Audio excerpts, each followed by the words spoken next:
اما بعد فاعوذ باللہ من الشیطان الرجیم بسم اللہ الرحمن الرحیم رب اشرح لی صدری ویسر لی امری واحلل عقدۃ من لسانی یفقہوا قولی۔ رفقائے گرامی، تنظیم اسلامی کے سالانہ اجتماع کے اب یہ آخری لمحات ہیں اور اس وقت ہمارے پاس وقت بہت ہی تنگ ہے۔ ارادہ یہ ہے کہ 12:30 تک اس نشست کو ختم کر دیا جائے، اس لیے کہ کراچی کے جو ہمارے ساتھی ہیں ان کی ایک تعداد وہ ہے کہ جو تیزگام سے روانہ ہونے والی ہے، تو انہیں پھر 12:30 بجے فارغ ہو جانا چاہیے۔ میں پوری کوشش کروں گا، لیکن یہ کہ اگر نہ ہو سکے تو وہ حضرات اٹھ جائیں اور باقی نظم جو ہے اس کو درہم برہم نہ کیا جائے۔ البتہ کوشش میری ہوگی کہ اس کے اندر بات مکمل ہو جائے۔ پھر جو بات اس وقت کرنی ہے وہ بھی مختلف نوع باتیں اس میں جمع ہو گئی ہیں۔ ایک تو جو سوالات کا سلسلہ اور تجاویز کا جاری تھا ہمارے اس وقفے سے قبل، اس کے سلسلے میں کچھ باتیں نئی بھی آ گئی ہیں۔ کچھ چیزیں تو چودھری صاحب کو پہنچائی گئیں تو ان کے پاس جمع ہو گئیں، کچھ حضرات میرے پاس براہ راست لے آئے، کچھ ابھی 3 چیزیں رہتی تھیں اس نشست کے اختتام سے قبل۔ میں کوشش کر رہا ہوں کہ میں سب سے پہلے ان کو ڈسپوز آف کر دوں۔ ہمارے ایک ساتھی نے ملتان میں بیعت کی تھی، وہ یہ لکھتے ہیں کہ میں اکثر بلدیاتی الیکشن میں حصہ لیتا ہوں اور زکوٰۃ کا چیئرمین بھی ہوں۔ آپ کی بیعت کرنے کے بعد میرے لیے صحیح راستہ کیا ہے؟ جہاں تک بلدیاتی الیکشنز کا معاملہ ہے وہ تو آپ کو لازماً ترک کرنا ہوگا۔ جہاں تک زکوٰۃ کا معاملہ ہے وہ ایک سماجی ادارہ ہے اور اس کا کوئی معاملہ ہماری پالیسی سے بنیادی طور پر متصادم نہیں ہے۔ البتہ یہ چیزیں بھی اکثر و بیشتر اس حکومت کے کچھ اپنا ایک پولیٹیکل بیس بنانے کے ذرائع کے طور پر کم سے کم لوگوں کے سامنے اسی انداز میں ان کا تصور آتا ہے۔ لہذا بہتر یہی ہے کہ جو کام آپ کرنے کے لیے تنظیم اسلامی میں شامل ہوئے ہیں اس کے مد نظر اور پیش نظر آپ اس سے بھی لا تعلق اختیار کریں۔ ایک صاحب نے سوال کیا کہ کچھ علماء ٹیلی ویژن دیکھنے کے سرے سے مخالف ہیں، جبکہ کچھ نامور علماء کرام اس کے مذہبی پروگراموں میں حصہ لیتے ہیں۔ اس سلسلے میں عام آدمی کو کیا رویہ رکھنا چاہیے؟ عام آدمی کا رویہ تو ظاہر بات ہے کہ وہ خود طے کرے گا، وہ آپ کے کہنے سے یا میرے کہنے سے وہ کوئی اپنی یعنی جو بھی اس کی روش ہے اس کو نہیں بدلے گا۔ ہمارا معاملہ یہ ہونا چاہیے کہ ٹیلی ویژن گھروں میں رکھنے سے بالعموم احتراز کیا جائے، اس لیے کہ یہ وہ شے ہے جس میں کچھ پہلو بہت ہی قدر قلیل خیر کا ہے، لیکن اس میں غالب عنصر جو ہے وہ شر کا ہے۔ لہذا گھر میں رکھنے کے معاملے میں تو اس پہلو کو مد نظر رکھیے۔ ہم اس پر کوئی ہارڈ اینڈ فاسٹ جو ہے کوئی قانون سازی نہیں کر رہے ہیں، لیکن میری اگر رہنمائی آپ کو مطلوب ہے تو وہ یہی ہے۔ باقی جہاں تک ہے خود ہم اس کو بطور ایک ذریعے کے اختیار کریں، یہ دوسری بات ہے بالکل۔ وہ تو میں نے پہلے بھی کہا ہے کہ جب تک موقع ملا میں نے کیا، اور جب بھی کبھی موقع ملے گا میں اس ذریعے کو اختیار کروں گا اس بات کو پہنچانے کے لیے۔ البتہ یہ کہ چونکہ ہمارے کنٹرول میں تو سارا پروگرام نہیں ہے، اس پر کیا آتا ہے کیا نہیں آتا، خبریں بھی ہوتی ہیں تو خواتین اس میں اناؤنسر ہیں، یہ پہلو کسی طرح سے بھی صحیح نہیں ہے۔ تو ان چیزوں میں جو غالب عنصر ہے چونکہ شر کا ہے، لہذا اس میں بچنا ہی بہتر ہے۔ باقی اس کا مسئلہ کیا ہے اور تصویر سازی اور اس کی حرمت اور اس کے معاملے میں یہ میں تفصیل سے میثاق میں لکھ چکا ہوں، اب اس کو یہاں پر وقت نہیں ہے کہ میں اس پوری تفصیل کو بیان کروں۔ 3 خواتین کی طرف سے یہ ایک مشترک رقعہ مجھے ملا ہے۔ ڈاکٹر عقیلہ فاضل ہیں لاہور کی، مسز شمیم ملک ہیں اسلام آباد کی، اور مسز مشتاق ہیں ابوظہبی سے۔ تو ان تینوں کا یہ کہنا ہے کہ ہم خواتین چاہتی ہیں کہ ہمارا حلقہ ایسا مضبوط اور منظم ہو جس سے ہم لوگ آپ کی نمائندگی نہ صرف لاہور بلکہ پاکستان کے دیگر شہروں میں بھی کر سکیں۔ تو یہ تو بہت مبارک ان کی خواہش بھی ہے، ارادہ بھی ہے۔ اس میں یہ ہے کہ جب تک کہ کوئی خاتون ہی ایسی کہ جو فارغ بھی ہوں، باصلاحیت بھی ہوں، ان کے پاس وقت بھی ہو، استعداد بھی ہو، جب تک اس میدان میں نہیں آتی تو ہمارے خواہش کرنے سے تو کچھ ہوگا نہیں۔ اللہ کرے کہ کوئی ایسی خاتون جو ہے وہ ان تمام شرائط، اب یہ شرائط جو ہے کوئی خود نہیں پورا کر سکتی خاتون چاہے تب بھی، صلاحیت اللہ ہی دیتا ہے، استعداد اس کی عطا کردہ ہوتی ہے، کوشش ہماری بچیاں جو ہیں وہ کوشش کر سکتی ہیں کہ اب سے اس کے لیے استعداد فراہم پہنچانے کی کوشش کرے، اور یہ کہ پھر یہ کہ فراغت ہو، یہ معاملہ ظاہر بات ہے کہ اگر ممکن ہے تو کچھ ادھیڑ عمر سے اوپر کی خواتین، تو اس معاملے میں بہرحال جس حد تک بھی اویلیبل ہمارے پاس ہیں ٹیلنٹس یا جو بھی صلاحیتیں، کام کسی درجے میں ہو رہا ہے، اللہ کرے کہ زیادہ بڑے پیمانے پر ہو سکے۔ ہمارے ساتھی جو حیدرآباد دکن سے تشریف لائے ہیں میر قطب الدین علی چشتی صاحب، انہوں نے بڑے دردمندانہ اور مؤدبانہ انداز میں ایک بات نصیحتاً فرمائی ہے، وہ میں آپ کو سنا رہا ہوں۔ وہ مجھ سے مخاطب ہیں کہ والا جناب کے تعلق سے میری ناقص معلومات کی روشنی میں غالباً آپ کو کسی سے بیعت سلوک حاصل نہیں ہے۔ اگر یہ صحیح ہے تو میری ایک مؤدبانہ گزارش ہے کہ حضرت والا ہند و پاک کے کسی جامع شریعت و طریقت صاحب سلسلہ بزرگ جن پر آپ کو اعتماد ہو، ان سے بیعت سلوک فرما لیں تو مناسب ہے۔ اگر اللہ تبارک و تعالیٰ کی تائید و نصرت سے کسی وقت اس بزرگ سے خلافت بھی حاصل ہو جائے تو پھر جو رفقا آپ کے دست حق پرست پر بیعت جہاد فرما رہے ہیں، انہیں آپ ہی کے ذریعے بیعت سلوک و بیعت جہاد کی جامعیت حاصل رہے گی۔ ماضی قریب میں حضرت سید احمد شہید رحمۃ اللہ علیہ اور حضرت مولانا اسماعیل شہید وغیرہ اس کی مثالیں ہیں جو بیعت جہاد و بیعت سلوک کے جامع تھے۔ حضرت والا چونکہ بیعت سلوک کے قائل بلکہ اس کی افادیت کے معترف بھی ہیں، اس لیے اس معروضہ ادب کو پیش کرنے کی جرأت کی جا رہی ہے۔ اس سلسلے میں میں چاہتا ہوں تھوڑی سی وضاحت کر دوں، اس لیے کہ یہ ہمارے باقی ساتھیوں کے لیے بھی ایک بات ہوگی جو مستقل مواقع پر، مختلف مواقع پر ان کے سامنے آتی ہوگی۔ دیکھیے، اس میں یہ بات صحیح ہے کہ میں بیعت سلوک کا منکر نہیں ہوں، بلکہ میں سمجھتا ہوں کہ وہ ایک مفید چیز ہے۔ ان لوگوں سے بھی مجھے اختلاف ہے جو یہ سمجھتے ہیں کہ اس کا کوئی ثبوت نہیں ہے۔ میرے نزدیک بیعت عقبہ اولیٰ اور بیعت النساء جو قرآن مجید میں مذکور ہے، اور بیعت عقبہ اولیٰ جس کا ذکر سیرت میں اور حدیث میں ہے، یہ دونوں اس کے لیے، اس کے ثبوت کے لیے بہت کافی ہے۔ لہذا ثبوت بھی موجود ہے اور اس کی افادیت کا بھی میں قائل ہوں، لیکن اصلاً اس کی افادیت کے لیے ایک شرط ہے، اور وہ شرط یہ ہے کہ یہ اس شخص کے ہاتھ پر کی جاتی ہے جس پر دل پورے طور سے مطمئن ہو جائے۔ دل اور دماغ دونوں، دماغ تو بلکہ ہلکے درجے کی چیز ہے، دماغ بھی مطمئن ہو پھر دل مطمئن ہو تو اس کے ہاتھ پر بیعت ہوتی ہے۔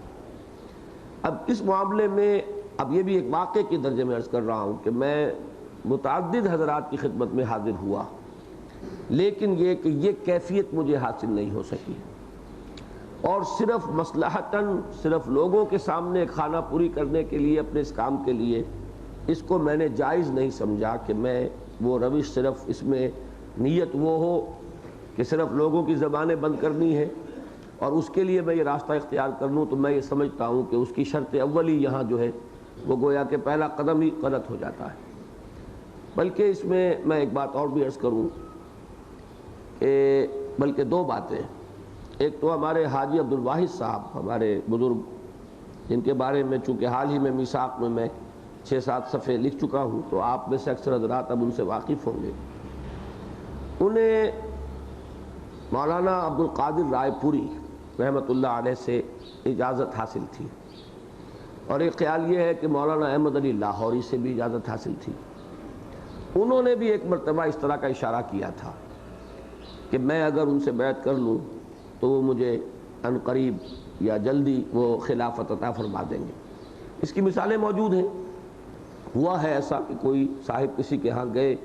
اور بہت جلد انہوں نے محسوس کیا کہ جو کیفیات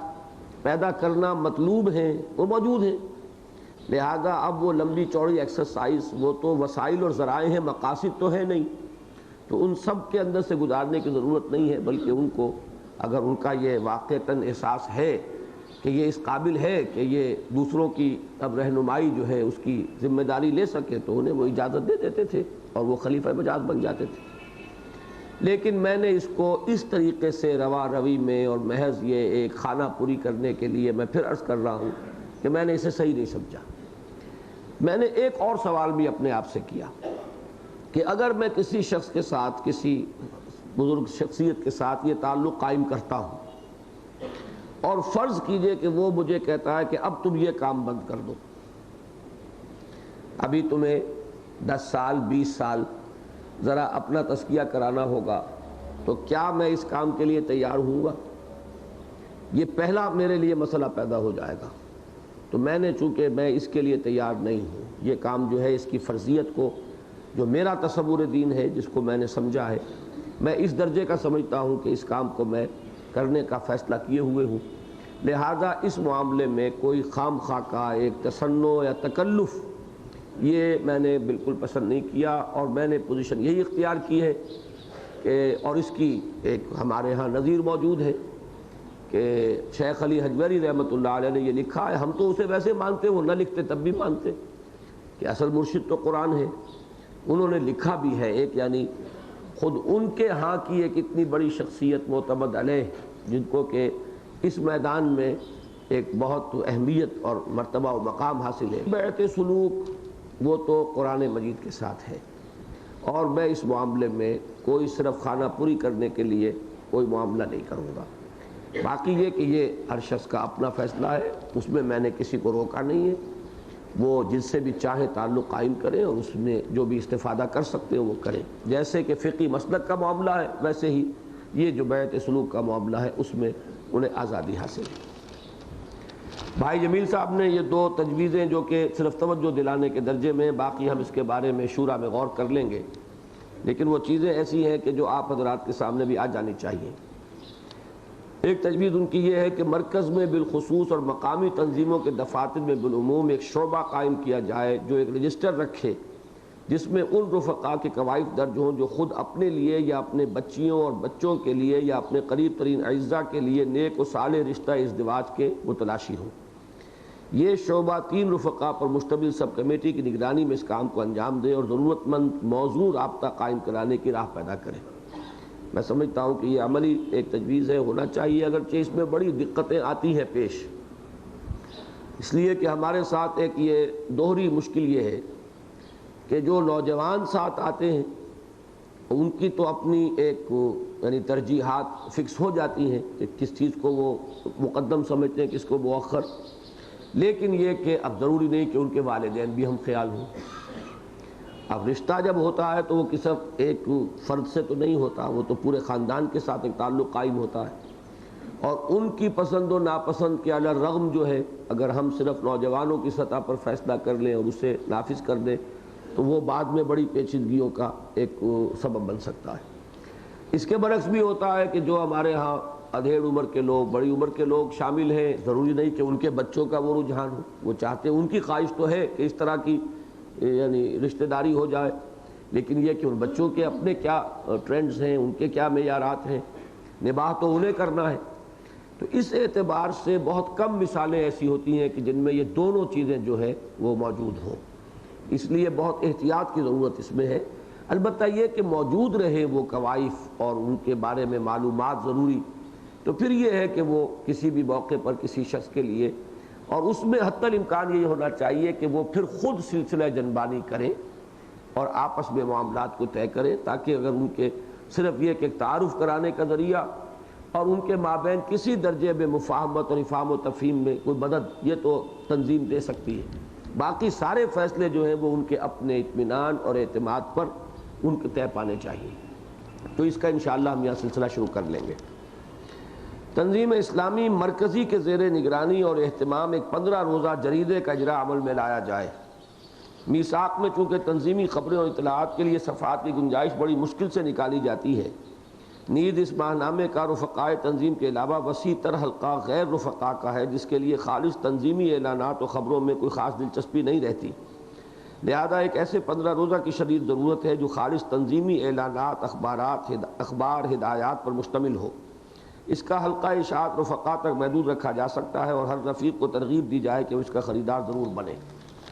یہ میں سمجھتا ہوں کہ خالص ایک ایسی تجویز ہے جس پر کہ یعنی شورا جو اب منتخب ہوئی ہے وہی غور کر لے گی۔ آخر میں یہ صرف چند اعلانات کے درجے میں ہیں۔ کچھ حضرات نے استقبالیہ کے دفتر سے ایک بات پوچھوائی ہے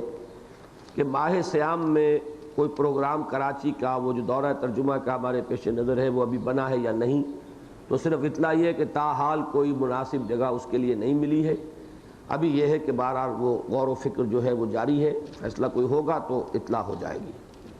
دوسرا اعلان یہ ہے کہ اجتماع کے اختتام پر ٹرانسپورٹ کا اجتماعی اہتمام ہے۔ تیسرا اعلان یہ ہے کہ اجتماع کے اختتام پر سامان وغیرہ کو سمیٹنے کے لیے کارکنوں کی ضرورت ہے، لہذا تنظیم اسلامی لاہور کی مختلف جو تنظیمیں ہیں ان سے متعلق نوجوان لوگ جو ہیں وہ ذرا یہاں سے روانگی میں جلدی نہ کریں، بلکہ ذرا ان ذمہ داریوں کو ادا کر کے پھر روانہ ہوں۔ اب میں آپ کو آخری جو ایک نصیحت ہے وہ کر رہا ہوں، اور اس کے لیے اگرچہ نہ تو مجھے کچھ ذہن بنانے کا وقت ملا ہے اور نہ اس کے لیے مناسب وقت موجود ہے۔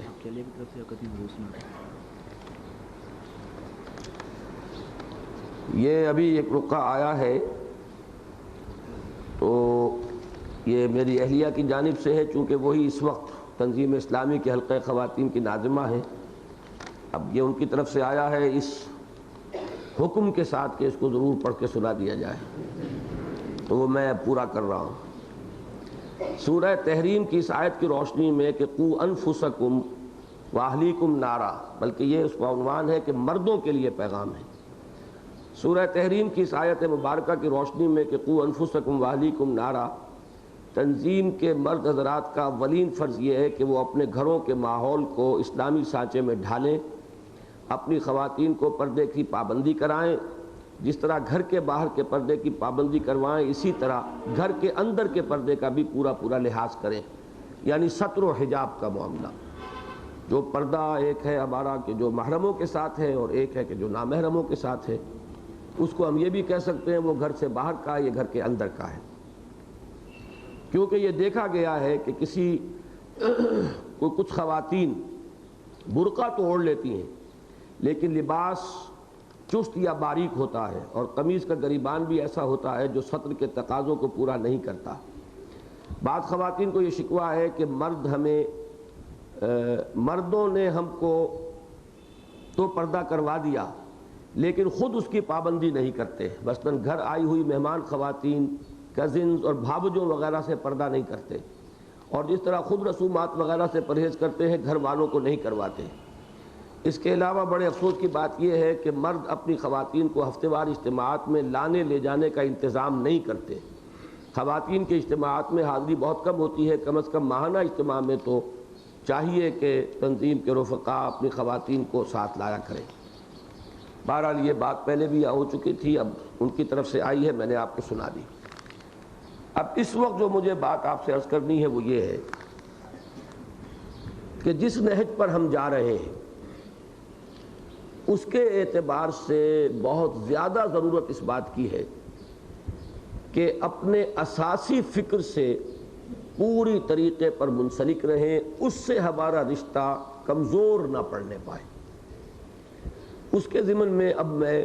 وہ جو قرارداد تاسیس ہے، در حقیقت اس وقت صرف اسی کی طرف متوجہ کراؤں گا، کوئی اضافی بات مجھے عرض نہیں کرنی ہے، اور اسی کو آپ کو پڑھ کر سنا رہا ہوں، اس لیے کہ میں نے یہ ضرور کہا ہے کہ اس اساسی جو قرارداد ہے اس میں جو اوپر کی منزل ہے وہ جتنی نمایاں ہونی چاہیے اتنی نمایاں نہیں، لیکن جہاں تک جڑ کا تعلق ہے، بنیاد کا تعلق ہے، وہ در حقیقت یہی ہے، اور یہی پختہ رہے گی اور محکم رہے گی تو عافیت رہے گی۔ اور اگر یہ کہ اوپر توجہ کا اتنا ارتکاز ہو جائے کہ یہ چیزیں اہمیت کھو بیٹھے ہماری نگاہوں میں، یا ان پر سے توجہ کم ہو جائے، تو وہی حادثہ بہت جلد رونما ہو جائے گا ہمارے ساتھ بھی کہ جو دوسری تحریکوں کے ساتھ رونما ہوا ہے۔ لہذا اس کو میں آپ کو پڑھ کر سنا رہا ہوں، ایک ایک لفظ پر آپ اس کے غور کیجئے۔ آج ہم اللہ کا نام لے کر ایک ایسی اسلامی تنظیم کے قیام کا فیصلہ کرتے ہیں جو دین کی جانب سے عائد کردہ جملہ انفرادی و اجتماعی ذمہ داریوں سے عہدہ برا ہونے میں ہماری ممد اور معاون ہو۔ یہاں فلسفہ یہ نہیں ہے کہ مطلوب جماعت ہے، بلکہ فلسفہ یہ ہے کہ مطلوب ہمیں اپنے فرائض کو ادا کرنا ہے۔ اپنے ان فرائض کی ادائیگی میں ممد ہے جماعت۔ ایک یہ ہے کہ جماعت مطلوب و مقصود بن جائے، ایک یہ ہے کہ ہم اپنے فرائض کے احساس کو مقدم رکھیں اور ان کی ادائیگی میں ہم یہ سمجھیں کہ یہ جماعت یا یہ تنظیم جو ہے یہ ہمارے لیے مفید ہے، ممد ہے۔ میری جو رکنیت جماعت اسلامی کی درخواست تھی سن 54 کے شاید 15 نومبر کو میں نے وہ تحریر کی تھی، وہ سرافگندیم میں شامل ہے، اس کو پڑھیے گا۔ اس وقت بھی یہ کانسیپٹ میرا اتنا کلیئر تھا کہ میں نے یہ صاف لکھا ہے کہ اقامت دین کی جد و جہد، فریضہ شہادت علی الناس، یہ میرا فرض ہے، اور میں جماعت اسلامی کے وجود کو اپنے لیے ایک نعمت غیر مترقبہ سمجھتا ہوں کہ اس میں شامل ہو کر میں اپنے فرائض سے بآسانی عہدہ برا ہو سکتا ہوں۔ اگر یہ جماعت نہ ہوتی تو تنہا اس کام کا آغاز کرنا اور اس سے اپنے فرائض سے عہدہ برا ہونا محال ہو جاتا یا کم سے کم نہایت مشکل ہوتا۔ تو یہ اصل میں احساس رہنا چاہیے جماعت کے ساتھ ہمیشہ کہ اصل فرض میرا ہے، جس کو میں کہتا رہا ہوں کہ میں اور میری موت اور میری قبر اور وہ آخرت کے میدان میں وہ کٹہرا جس سے کہ قدم ہل نہیں پائیں گے، لن تزول قدم ابن آدم حتی یسأل عن خمس۔ یہ اگر ترتیب رہے گی تو باقی انشاءاللہ جو بھی مراحل آتے ہیں، مدارج آتے ہیں، اونچ آتی ہے، نیچ آتی ہے، اس میں کہیں بھی کوئی انشاءاللہ تعالی غلطی نہیں ہوگی۔ لیکن اگر کہیں یہ تصور مدم پڑ گیا تو پھر یہ ہو سکتا ہے کہ کوئی وقتی ریلا جو ہے کسی ایک طرف کو ہمیں لے جائے، کوئی وقتی ایک رجحان جو ہے وہ ہمیں اتنا دور کر دے کہ پھر یہ ہے اس مرکز کے ساتھ اور اپنے اصل فکر کے ساتھ رشتہ جو ہے کمزور ہو جائے۔ تو پہلی بات تو یہ ہے۔ اب اس کے بعد ہمارے نزدیک دین کا اصل مخاطب فرد ہے، اسی کی اخلاقی و روحانی تکمیل اور فلاح و نجات دین کا اصل موضوع ہے۔ کلہم آتی ہے یوم القیامت فردا، یہ ہے اصل میں وہ بات کہ جس کو میدان حشر کا جو نقشہ ہے اس کو بھی 2 مرتبہ قرآن مجید میں اسی لیے اس رنگ میں پیش کیا گیا ہے۔ اس وقت کوئی کسی کے کام نہیں آئے گا، کوئی کسی کی طرف سے جواب دہی نہیں کرے گا۔ یوم یفر المرء من اخیہ و امہ و ابیہ و صاحبتہ و بنیہ، ہر ایک سے انسان جو ہے وہ بھاگے گا، دوڑے گا۔ یہ ہو سکتا ہے الفاظ کچھ گڑبڑ ہو گئے ہوں، اس لیے کہ سورہ معارج میں بھی یہ مضمون آیا ہے اور سورہ عبس میں بھی آیا ہے۔ تو یہ مضمون جو ہے اس کو پیش نظر رکھے آدمی اور یہ سمجھے کہ یہ گھڑی محشر کی ہے تو عرصہ محشر میں ہے، کہ وہ جو نفسہ نفسی اس وقت طاری ہونی ہے وہ نفسہ نفسی بالفعل اس وقت ہونی چاہیے، کہ کوئی بیوی وہاں جواب دہی نہیں کرے گی ہماری طرف سے، کوئی بیٹا جواب دہی نہیں کرے گا، کوئی بیٹی جواب دہی نہیں کرے گی، کوئی باپ کوئی ماں جواب دہی نہیں کرے گی، وہاں جواب دہی کرنی ہے ہمیں خود۔ تو اس کے لیے یہ ہے کہ آدمی سوچے کہ میں ہوں، اور وہی بات دہرا رہا ہوں، میری موت، میری قبر اور میرا وہ مقام۔ اما من خاف مقام ربہ ونہى النفس عن الہویٰ، وہ جو ڈرتا رہا اپنے رب کے سامنے کھڑے ہونے سے، لرزاں و ترساں رہا کہ ایک روز کھڑے ہونا ہے اللہ کے سامنے جواب دہی کے لیے، بس اس کو آدمی رکھے کہ یہ جواب دہی انفرادی ہے۔ بہتر سے بہتر جماعت میں آپ شریک ہوں، آپ کا معاملہ صحیح نہ ہو، آپ ناکام ہے، جماعت کامیاب ہے۔ صحابہ کرام کی جماعت میں جن کو نام کی شمولیت حاصل تھی، ظاہری اور قانونی شمولیت حاصل تھی، حضور کی امامت میں جو نمازیں ادا کرتے تھے، وہ خود کتنے محروم رہے وہ آپ کو معلوم ہے کہ منافقین کا انجام کیا ہوا۔ وہ جو معاملہ آتا ہے کہ نیت پر دار و مدار ہے، اور نیت خالص انفرادی ہے، نیت میں تو شرکت ہو ہی نہیں سکتی، یہ تو خالص انفرادی معاملہ ہے۔ تو ہر شخص جو ہے اس بات کو پیش نظر رکھے کہ ہمارے نزدیک دین کا اصل مخاطب فرد ہے، اسی کی اخلاقی و روحانی تکمیل اور فلاح و نجات دین کا اصل موضوع ہے۔ اسی کو ہم نے واضح کیا اس تربیت گاہ کے دوران کہ نصب العین سوائے اس کے اور کچھ نہیں ہونا چاہیے۔ نصب العین اللہ کی رضا اور آخرت کی فلاح و نجات، اور پیش نظر اجتماعیت اصلاً اسی لیے مطلوب ہے کہ وہ فرد کو اس کے نصب العین یعنی رضا الہی کے حصول میں مدد دے۔ وہی بات جو پہلے پیرے میں تھی ذرا اور وضاحت سے اس دوسرے پیرے میں آ گئی۔ لہذا، اب یہ لہذا کے بعد جو پیرا شروع ہو رہا ہے یہ میرے اور آپ کے ہم سب کے لیے یہ ایک معیار ہے کہ اس آئینے میں خود ہم اپنے آپ کو دیکھیں۔ لہذا پیش نظر اجتماعیت کی نوعیت ایسی ہونی چاہیے کہ اس میں فرد کی دینی اور اخلاقی تربیت کا کما حقہ لحاظ رکھا جائے اور اس امر کا خصوصی اہتمام کیا جائے کہ اس کے تمام شرکاء کے دینی جذبات کو جلا حاصل ہو، ان کے علم میں مسلسل اضافہ ہوتا رہے، ان کے عقائد کی تصحیح و تطہیر ہو، عبادات اور اتباع سنت سے ان کا شغف اور ذوق و شوق بڑھتا چلا جائے، عملی زندگی میں حلال و حرام کے بارے میں ان کی حس تیز تر اور ان کا عمل زیادہ سے زیادہ مبنی بر تقویٰ ہوتا چلا جائے، اور دین کی دعوت و اشاعت اور اس کی نصرت و اقامت کے لیے ان کا جذبہ ترقی کرتا چلا جائے۔ ان تمام امور کے لیے ذہنی اور علمی رہنمائی کے ساتھ ساتھ عملی تربیت اور تاثیر صحبت کے اہتمام کی جانب خصوصی توجہ ناگزیر ہے۔ یعنی یہ کہ یہ ترقی ہمہ جہتی ہونی چاہیے۔ اگر یک رخی ترقی ہے تو وہ ایک پیتھولوجی ہے، وہ کہیں نہ کہیں خرابی ہے، کوئی مرض کی علامت ہے۔ اس کے اندر ترقی جو ہے وہ ہمہ جہت ہونی چاہیے۔ افراد کے اندر تنظیم کو اپنے پروگراموں میں اس پالیسی کو بحیثیت مجموعی جو ہے وہ پیش نظر رکھنا چاہیے۔ ایک بات البتہ میں یہاں عرض کر دوں، اور وہ نبی اکرم صلی اللہ علیہ وسلم کی اس حدیث کی روشنی میں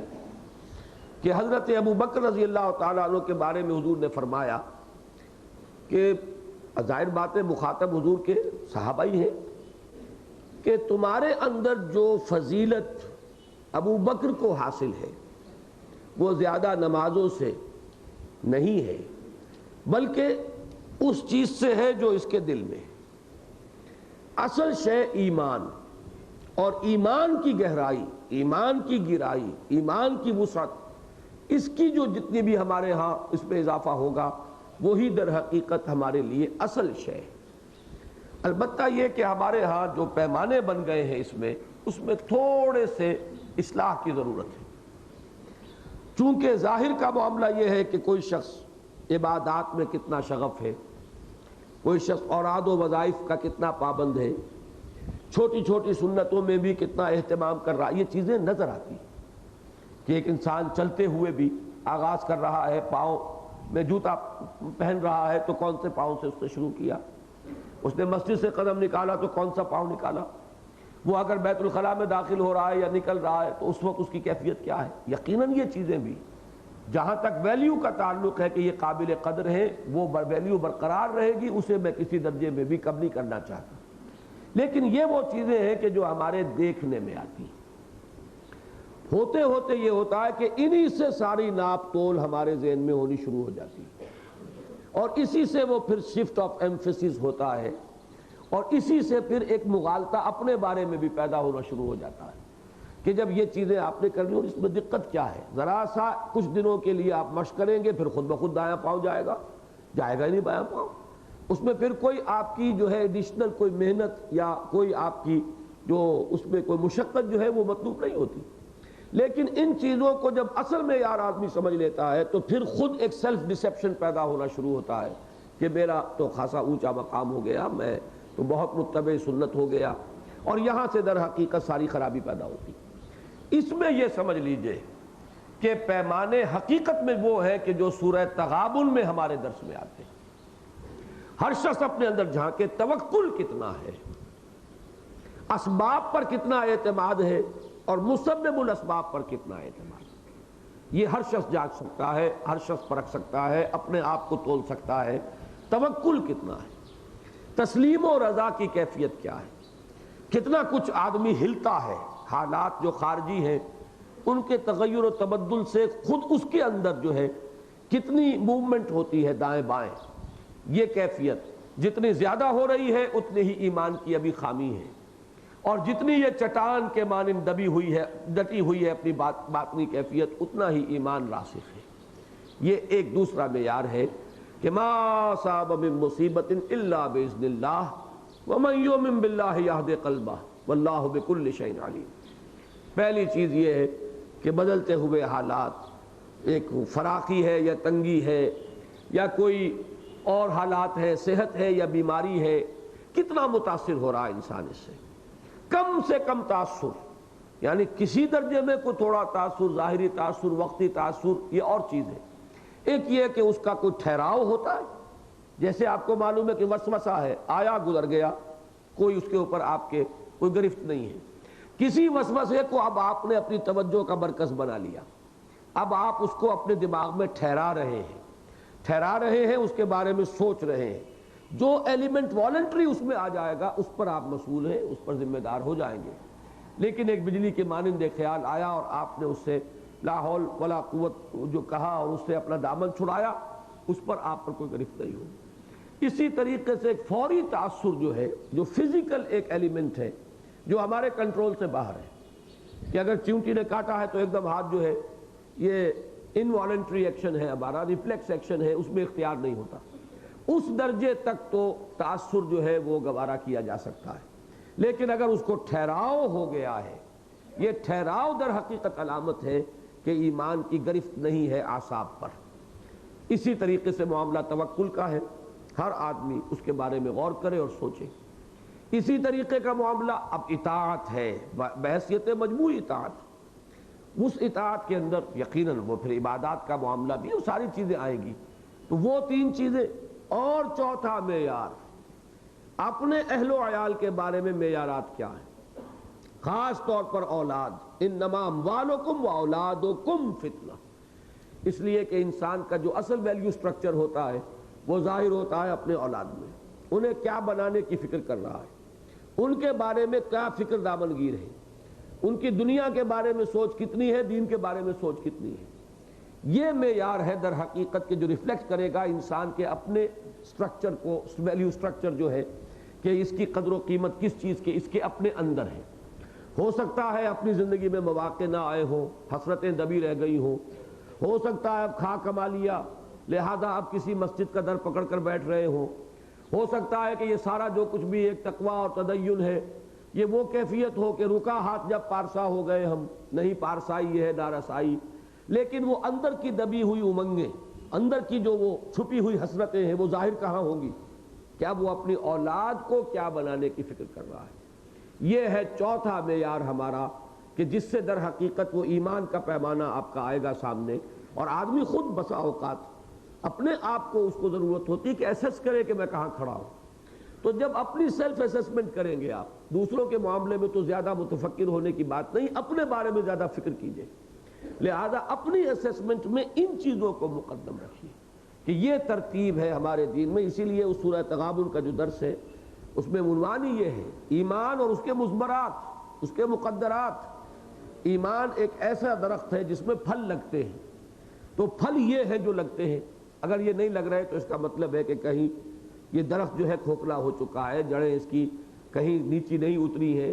یہ صحیح اور صالح درخت نہیں ہے، بلکہ کہیں نہ کہیں فساد زدہ ہے، اس میں کوئی خرابی آ چکی ہے۔ تو ان چیزوں کو در حقیقت معیار اور پیمانہ بنائے۔ باقی یہ ہے کہ مختلف ذوق ہوتے ہیں، مختلف معیارات لوگوں کے ہیں، مختلف طبیعتوں کا ایک اللہ تعالیٰ نے امتزاج کیا ہوا ہوتا ہے، جس کو کہ میں نے بعض اوقات ہندو فلسفے کے حوالے سے بیان کیا ہے کہ ان کے ہاں یہ تین جو ہے وہ شخصیتوں کو تقسیم کرتے ہیں کہ تین ٹیمپرامنٹس ہیں یا تین مزاج ہیں، تین قسم کے لوگ ہیں اپنی افتاد طبع کے اعتبار سے۔ کچھ لوگ وہ ہیں کہ جن کا اصل جو رجحان ہوتا ہے اور مزاج کی جو ان کی مناسبت ہے وہ علم اور معرفت اور فہم سے ہے، اس کو وہ کہتے ہیں جنان مارگ، یعنی جنان وہ علم کے لیے آتا ہے ان کے ہاں، تو یہ اس کے لیے جس کو کہ گنوسس کہتے ہیں، یہ نوسس جو ہے یہ در حقیقت معرفت کے راستے سے جائیں گے وہ، اور یہ سب سے اونچا راستہ ہے، یہ سب سے اعلیٰ راستہ ہے، انسان کی ہائیسٹ فیکلٹی یہی ہے۔ اس میں جو مرحلے طے ہوتے ہیں وہ بسا اوقات وہ بہت تھوڑے وقت کے اندر بڑا سفر ہے جو آدمی طے کر جاتا ہے۔ یہی وجہ ہے کہ ہمارے ہاں ایک طبقہ وہ ہے کہ جو وما خلقت الجن والانس الا لیعبدون میں یعبدون سے مراد یعرفون لیتا ہے، میں نے نہیں پیدا کیا انسانوں کو اور جنوں کو مگر اس لیے کہ وہ میری معرفت حاصل کریں۔ اب ظاہر بات ہے معرفت جتنی گہری ہوگی تو انسان کا پورا رویہ، پورا طرز عمل اس کے مطابق ڈھلتا چلا جائے گا۔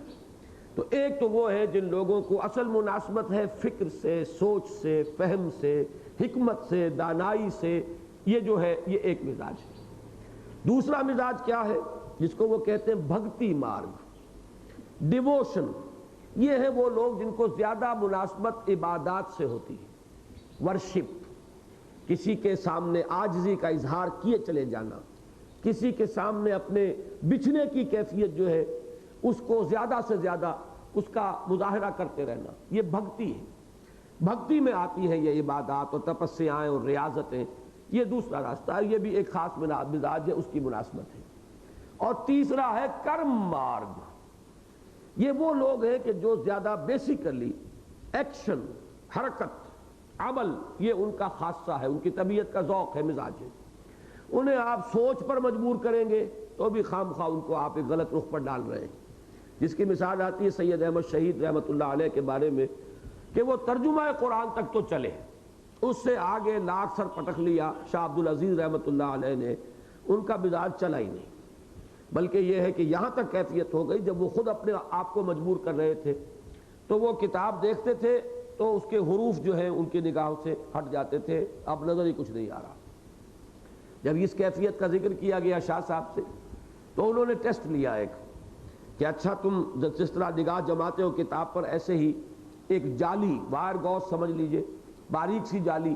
اس پر نگاہ جماؤ بہت دیر تک، تو کیا یہ نگاہ سے غائب ہوئی؟ کہ نہیں، اس پر تو نگاہ ٹکی ہوئی ہے، جالی بھی ہے، دیکھ بھی رہا ہوں۔ تو آپ نے فرمایا کہ پھر تمہاری طبیعت کو مناسبت جو ہے وہ علم سے نہیں ہے۔ اور شاہ عبد القادر صاحب نے بھی فرمایا کہ بھائی جان انہیں چھوڑیے، انہیں اللہ تعالیٰ نے کسی اور کام کے لیے پیدا کیا ہے، یہ اس علم کے لیے نہیں۔ تو یہ مناسبت کے ظاہر بات ہے کہ آپ زبردستی ان کو لگائیں گے تو وہ اس کے اندر آگے نہیں چلیں گے۔ تو یہ اسی طریقے سے جن لوگوں کے بھکتی کا مزاج ہے زیادہ، انہیں آپ کام پہ لگائیں گے، وہ اس میدان میں اتنے کامیاب نہیں ہوں گے۔ اس میں یہ ہے کہ ان کا مزاج ہے، جس کی مثال میں دیا کرتا ہوں کہ حضرت عمرو بن العاص کا مزاج دیکھیے اور ان کے بیٹے عبداللہ ابن عمرو بن العاص کا مزاج دیکھیے، زمین و آسمان کا فرق، متضاد مزاج۔ وہ میدان کے مرد، شجاع، جنگوں میں حصہ لینا، مدبر، سیاس، سفارتیں جو ہیں وہ قدیم ابھی دور جاہلیت میں جبکہ ابھی ایمان نہیں لائے تھے، حبشہ میں سفیر بن کر گئے تھے مہاجرین حبشہ کو واپس لانے کے لیے، وہ اس طرح کے آدمی تھے، مدبر، معاملہ فہم، مرد میدان، سپہ سالار۔ اور حضرت عبداللہ ابن عمرو بن العاص کا عالم وہ تھا کہ ان کے اوپر عبادت کا اور زہد کا اتنا غلبہ تھا کہ حضور کو روکنا پڑا کہ یا عبداللہ اولم اخبر انک تصوم النہار وتقوم اللیل، اے عبداللہ مجھے تو یہ خبر دی گئی ہے کہ تم ساری رات کھڑے رہتے ہو، نماز پڑھتے ہو، اور ہر روز تمہارا روزہ ہوتا ہے، تمہارا کوئی سروکار ہی نہیں اپنے اہل و عیال سے بھی۔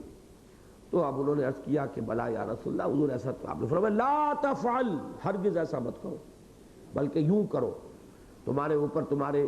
آنکھ کا بھی حق ہے، نفس کا بھی حق ہے، بیوی کا بھی حق ہے، اہل و عیال کا بھی حق ہے، دوستوں کے بھی حقوق ہے، ملنے والوں کے بھی حقوق ہے۔ تو اب یہ مزاجوں کی بات ہے، اصل میں اس کو نوٹ کر لیجئے۔ تو یہ مزاج تین ہے۔ کرم مارگ کے بارے میں ایک بڑی دلچسپ بات انہوں نے کہی ہے اور بہت عمدہ اور بہت اہم بات، کہ جو لوگ اس راستے پر ہوتے ہیں، چونکہ یہ سب سے زیادہ خطرے کا راستہ ہے۔ ایک آدمی فرض کیجئے کہ کہتا ہے صاحب میرے اندر تو میں تجارت کی میرے اندر ہے، میں تجارت کروں گا اور جو بھی کمائی ہوگی وہ دین کے لیے لگاؤں گا۔ اب آپ مجھے پڑھنے پر مجبور کرتے ہیں تو وہ پڑھنے والا کام تو میرا ہے نہیں۔ آخر عبد الرحمن ابن عوف تھے، ان کا مزاج یہی تھا نا، طلحہ زبیر ہے، تاجر ہے اور وہ تجارت کر رہے ہیں، لیکن پیسہ جو آ رہا ہے وہ کہاں لگ رہا ہے؟ وہ اللہ کے دین کے لیے لگ رہا ہے۔ اللہ یہ کہ دور وہ آ گیا کہ اب نہ کوئی زکوٰۃ لینے والا، اور انبار آ گئے ہیں خزانوں کے، کیسر و کسریٰ کے خزانے آ کر مدینے میں جمع ہو گئے، تو اب کیا کریں، کس کو دیں، کائے میں لگائیں؟ تو وہ دوسری بات ہے کہ وہ ارتکاز دولت کچھ ہوئی ہے اس وقت، لیکن اس سے پہلے عثمان غنی ہے رضی اللہ تعالیٰ عنہ، انہوں نے اپنے مہاجر وہ جو انصاری بھائی تھے ان سے، غالباً عبد الرحمن ابن عوف کا واقعہ، انہوں نے کہا کہ بھائی مجھے کچھ نہیں چاہیے آپ سے، مجھے تو ذرا بازار کا راستہ بتا دو۔ وہ بازار کا راستہ دیکھ لیا، اس کے بعد تجارت شروع کی اور کچھ دنوں کے اندر وہ وہاں پہ خود جو ہے وہ صاحب ثروت ہو گئے۔ تو یہ مزاجوں کی بات ہے، لیکن تیسرے مزاج میں یہ شرط ہے کہ اس میں اپنی ذات کا ایلیمنٹ جو ہے اس میں منسلک نہ ہونے پائے، اور اس کا معیار انہوں نے یہ رکھا ہے کہ ایک شخص فرض کیجئے کہ زیادہ فعال ہے، کام کرتا ہے، اس کے اپنی ذات اور نفس کا اس کے ساتھ اٹیچمنٹ نہ ہونا، اس کا ثبوت کیا ہوگا کہ کامیابی ہو جائے تو خوشی نہ ہو، ناکامی ہو جائے تو غم نہ ہو، اس لیے کہ اپنے لیے تو کر نہیں رہے نا۔ جب یہ بھی در حقیقت ایک راہ سلوک کے طور پر آپ نے اختیار کیا ہے اس راستے کو کہ آپ نیکی کو اور اللہ کے وصول اللہ یا تقرب اللہ کے لیے اس کو ایک ذریعہ بنا رہے ہیں۔ اب اس میں اگر کامیابی سے خوشی ہوئی اور ناکامی سے کوئی آپ کو ناخوشی ہوئی تو اس کا مطلب یہ ہے کہ ذات کا ایلیمنٹ جو ہے اس کو وہ کہتے ہیں ڈیٹیچڈ، بالکل اس سے علیحدہ رہو، اپنی ذات کو علیحدہ کر لو کہ در حقیقت یہ کام صرف اللہ کے لیے کر رہا۔ تو یہ ہیں وہ تین۔ اب میں نے جیسا کہ بارہا کہا ہے کہ الحکمت ضالۃ المومن، حکیمانہ بات جو ہے جہاں سے بھی ملے ہوا احق بہا حیث وجدہا، جہاں سے ملے اہل ایمان جو ہے اس کے سب سے بڑھ کر مستحق ہے۔ تو اگر کوئی حکمت کی دانائی کی بات کہیں سے مل جاتی ہے تو ہمیں لینی چاہیے، لیکن بہرحال ان تینوں کھاتوں کے اندر جو معیار ایمان کا رہے گا، جس کے اوپر کہ ہر انسان اپنے آپ کو جانچے پرکھے، وہ وہی رہے گا۔ توکل کتنا ہے، راضی برضائے رب کتنے ہیں، اولاد کے بارے میں کیا سوچ ہے، یہ اور اسی میں اطاعت کا کھاتا بھی آئے گا۔ ظاہر بات ہے اللہ پر یقین ہے، آخرت پر یقین ہے، کیسے ہے کہ اس میں معصیت ہو اور اللہ کے احکام کے اوپر انسان عمل پیرا نہ ہو۔ اس کے ساتھ ہی دعوت کے ضمن میں ہمارے نزدیک الدین و النصیحہ کی روح اور الاقرب فالاقرب کی تدریج ضروری ہے۔ دیکھیے ایک کام ہمارے ہوتے ہیں دعوتی جو اجتماعی سطح پر ہوتے ہیں، یہ بات اور ہے بالکل، اس میں آدمی وقت لگاتا ہے، وہ تنظیم کے ڈسپلن کی پابندی کر رہا ہے۔ ایک ہے خود اپنے اندر ایک داعیانہ رول پیدا کرنا۔ اگر صرف تنظیم کے اجتماعی کاموں کے اندر وقت لگ رہا ہے تو یہ دعوت کا کام نہیں ہے۔ یہ آپ نے اپنے اس کمٹمنٹ کا جو اس تنظیم کے ساتھ ہے حق ادا ضرور کر دیا، لیکن آپ کے اپنے اندر ایک داعیانہ کردار ابھرے، اور وہ داعیانہ کردار جو ہے اس کی ترتیب یہی ہوگی۔ تنظیم کا تو ہو سکتا ہے کہ آج مظاہرہ کرنے کا فیصلہ کریں اور آپ مال روڈ پر پہنچ جائیں، صبح سے شام تک کھڑے رہیں، لیکن جو داعی جو ہے اس کا دائرہ کار بڑھتا ہے کہاں سے؟ الاقرب فالاقرب کی تدریج ضروری ہے۔ اپنا گھر، بلکہ سب سے پہلے اپنی ذات۔ اسی لیے حضور کے خطبات میں الفاظ آتے ہیں اوصیکم ونفسی بتقوی اللہ، میں تمہیں بھی وصیت کر رہا ہوں اور اپنے نفس کو بھی کہ اللہ کا تقوی اختیار کر۔ اپنے آپ کو مت بھولو، وہ کیفیت نہ ہو جائے کیا تامرون الناس بالبر وتنسون انفسکم وانتم تتلون الکتاب، کیا تم لوگوں کو نیکی کا اور خیر کا حکم دیتے ہو اور اپنے آپ کو بھلا دیتے ہو حالانکہ تم کتاب پڑھ رہے ہو۔ پہلی بات اپنی ذات، پھر اپنے اہل و عیال، اپنا خاندان، اپنے اعزاء و اقربا، اپنا محلہ۔ اب اعزاء و اقربا کی جو ہے بات وہ تو دور چلی جائے گی، اپنا محلہ، اپنا جو آپ کا جو بھی کام کا ایک پلیس آف ورک دفتر ہے تو وہ بھی پڑوس ہے آپ کا۔ وہ پڑوسی کی بہت سی قسمیں ہیں۔ آپ کارخانے میں کام کر رہے ہیں تو وہ لوگ جو آپ کے ارد گرد ہیں، آپ کسی منڈی میں بیٹھے ہیں تو جو آپ کے آس پاس ہیں، جہاں یہ ہے آپ کا اصل دائرہ جس میں آپ کا داعی کا کردار ظاہر ہوگا۔ باقی جو کچھ ہوتا ہے وہ ایک تنظیم کے رکن کی حیثیت سے آپ کی کارکردگی ہے، اس کے پروگراموں میں حصہ لینا ہے، اس میں شمولیت ہے، اس کے ڈسپلن کی پابندی ہے، وہ کھاتا بالکل دوسرا ہے۔ اور داعی کی حیثیت سے جو ہے در حقیقت وہ رول یہاں ہے۔ اس میں لہذا دعوت و اصلاح کے عمل کو فرد سے اولاً کنبے اور خاندان اور پھر تدریجاً ماحول کی جانب بڑھنا چاہیے۔ اور اس میں یہ کہ الدین و النصیحہ کی روح، خیر خواہی کا جذبہ، انقلاب کا جذبہ جو ہے وہ دعوت کے لیے جو ہے یہاں پر نہیں، بلکہ یہاں دعوت کے لیے ضروری ہے خیر خواہی کا جذبہ۔ یہ بھی بچ جائے آگ سے، میرا بیٹا بھی بچے آگ سے، میری بیٹی بھی بچے آگ سے، میرے رشتہ دار بچے آگ سے، جہنم سے۔ یہ خیر خواہی جو ہے یہ اس دعوت کی اصل روح ہوگی۔ اور الاقرب فالاقرب یہ ہے اس کی تدریج، تدریجاً یہ آگے بڑھے گا۔ اس میں در حقیقت یہ نہیں بھولنا چاہیے،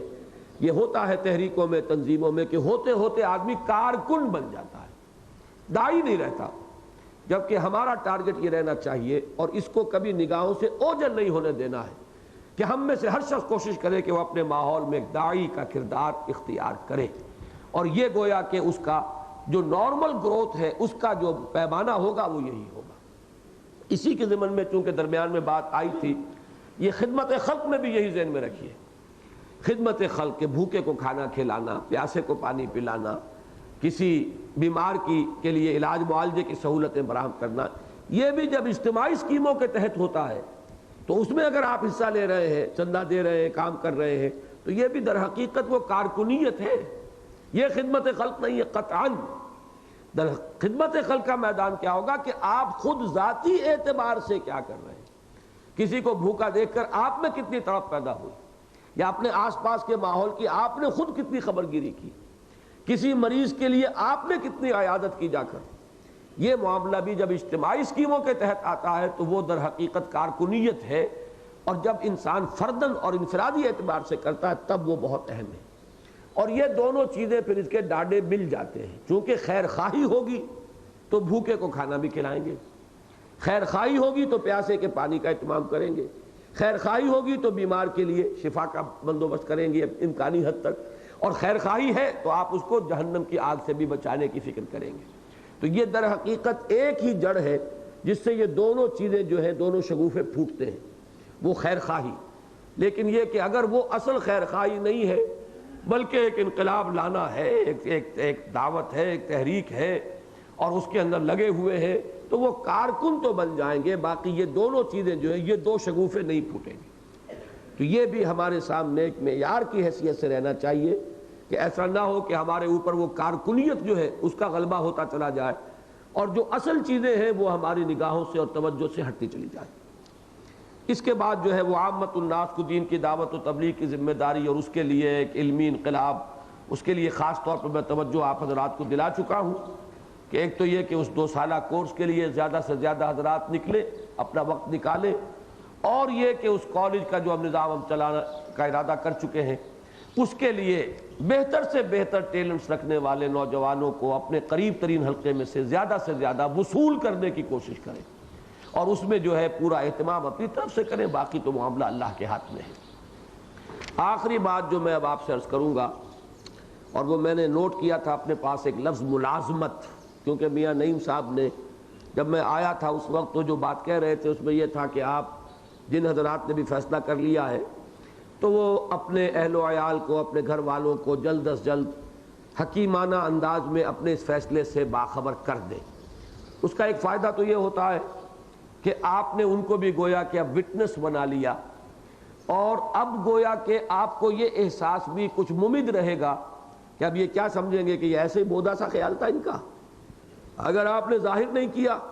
تو یہ ایک اضافی جو آپ کے لیے تقویت کا فیکٹر تھا وہ وجود میں نہیں آئے گا، بلکہ اگر آپ نے ظاہر کر دیا تو وہ بھی اب گویا کہ اب گواہ ہوں گے، واچ کریں گے آپ کو، تو انسان کی پھر عزت نفس جو ہے اسے کچھ نہ کچھ سہارا دیتی ہے کہ اب اپنے گھر والوں کی آنکھوں میں تو ذلیل نہیں ہونا ہے کہ انہوں نے فیصلہ تو یہ کیا تھا، اب کر کیا رہے ہیں یہ۔ تو یہ یقیناً عملی اعتبار سے بہت مفید معاملہ ہوگا۔ اور ایک لفظ جس کی طرف توجہ دلانا چاہتا تھا وہ ملازمت ہے۔ یہ لفظ ملازمت کیا ہے، کبھی آپ نے سوچا؟ یہ لزوم سے باب مفعلہ ہے، باہم لازم ہو جانا، لزوم باہمی۔ یہ جان لیجئے کہ بندہ مومن کا لزوم باہمی ملازمت صرف اور صرف اللہ کے ساتھ ہے، کسی اور کے لیے تو یہ لفظ ہم مجازاً استعمال کرتے ہیں، ملازمت ہو ہی نہیں سکتی۔ یہ ٹھیک ہے ایک معاہدہ ہے ان کے ساتھ، ایک خدمت ہم کر رہے ہیں، حکومت کی کر رہے ہیں، کسی محکمے کی کر رہے ہیں، یہ اس کا لین دین ہے۔ ملازمت معاذ اللہ، ملازمت تو صرف اللہ کی ہے، اللہ کے ساتھ ہی چپکنا ہے۔ وَاعْتَصِمُوا بِاللَّهِ، ہمارا لزوم اگر ہے تو اللہ کے دامن کے ساتھ ہے، اور اس کے دین کے لیے ہی ہم نے، یوں سمجھیے کہ ہم اپنے آپ کو اللہ کا ملازم بنائیں، روٹی کپڑے پر جو بھی وہ ہمیں عطا فرما دے، اس کی بندگی کا یہی تقاضا ہے۔ اور باقی یہ سارے جو کچھ ہو گیا یہ ہمارے معاش کا ایک دھندا اور طریقہ، ان میں سے کسی چیز کو بھی اپنے لیے لازم ٹھہرا لینا اور اس کا ملازم ہو جانا، اس کے ساتھ ملازمت کا رشتہ قائم کر لینا، یہ تو در حقیقت ایمان کی اصل کے منافی ہے۔ تو مجازاً اس کا استعمال آپ کر لیں تو کر لیں، لیکن حقیقت میں تو ہماری ملازمت اللہ سے ہے، ہم تو وہ طے کیے ہوئے ہیں، وہ بیع و شرا تو ہو چکی ہے، وہ سودا تو کیا جا چکا ہے۔ وَقَدْ أَخَذَ مِيثَاقَكُمْ إِن كُنتُم مُؤْمِنِينَ، تمہارا تو معاملہ ہو چکا، اگر تم صاحب ایمان ہو تو اب آپشن کہاں ہے؟ تمہارے پاس کوئی بھی آلٹرنیٹو نہیں ہے، وہ فیصلہ تو آپ کیے ہوئے ہیں۔ اب تو صرف یہ ہے کہ اس کا ایک نکھر کر ابھر کر اس کو واضح ہو کر سامنے آنے والی بات ہے، تو ہر شخص کو یہ فیصلہ کرنا ہے، جس نے بھی یہ بیعت کی ہوئی ہے وہ سمجھے کہ یہ براعظم مصمم ہے۔ البتہ یہ کہ مجھے اطلاع دینے میں آپ ذرا اپنے آپ کو ابھی تول لیں، ابھی اور سوچ لیں، یہ بات دوسری ہے،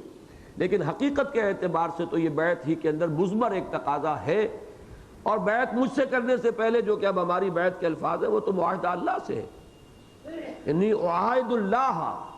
علی ان اہجر کل ما یکرہہ وعلی ان اجاہد فی سبیلہ جہد استطاعتی وانفق مالی وابذل نفسی لاقامت دینہ وَإِعْلَاءِ كَلِمَتِهِ، یہ الفاظ ہے۔ تو یہ معاہدہ جو ہے یہ تو ایمان کا وہ لازمی تقاضا جو ہر مسلمان نے کیا ہوا ہے، لہذا ہر فرد یہ طے کر کے اٹھے کہ یہی ملازمت کرنی ہے، اور ملازمت تو ہمارے لیے ہے ہی یہ، باقی ساری چیزیں کو وقتی سے کوئی طریقے ہیں، کوئی معاہدات ہیں جو اس معاہدے کے تابع ہیں تو توحید ہے،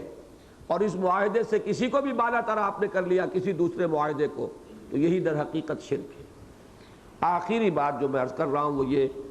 کہ پہلے بھی بات آ چکی ہے، میرے لیے اپنی دعاؤں کے ایک حصے کو مختص کیجئے، اس لیے کہ خاص طور پر وہ نظام بیعت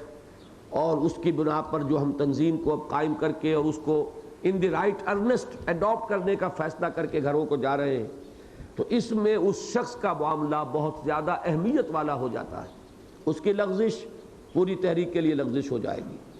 لہذا اس کا معاملہ جو ہے خصوصی دعاؤں کا ایک حصہ اپنا میرے لیے آپ خاص کیجئے کہ اللہ تعالیٰ جتنی ہدایت اس نے دی ہوئی ہے اس پر استقامت عطا فرمائے اور ہدایت میں اضافہ فرمائے۔